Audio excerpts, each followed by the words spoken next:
Ug maayong adlaw kaninyong tanan mga idol. Murag inday-inday jud ato ang ulan karon no.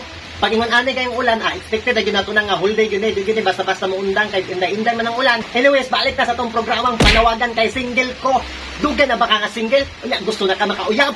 Pero dili ka makaingon sa imong gibati para kaniya. Ayaw ka balaka kay nay solusyon sa imong pagkahilumon. Comment lang sa comment section kay ato nang basahon. Og karon natay sa ka-idol, kaila kay kuanin niya. Actually kauban ni siya sa trabaho sa kong asawa. Mao si Madam Ranet Cariado. Single kayo ni siya, walay pakay, walay gas-gas. Never been touched, never been kissed. Da. Guwapa kay ni siya mga idol sa mutag makita ninyo sa personal.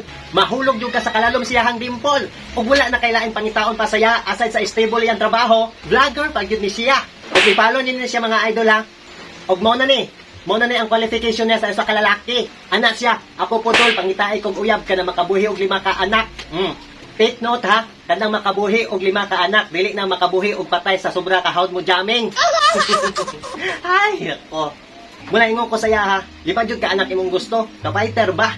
Nya ingon siya, oo lods para bibo, ha ha ha. Nya ingon ko, oo sige, pangitaan ti ka unsa may qualification nimo sa usa ka lalaki. Ingon siya basta kaya ta makabuhi og 5 fights na. Oo nya, kinsa may makabuhi sa inyo og 5 ka anak. Isa ra yung qualification no, pertirang dalia.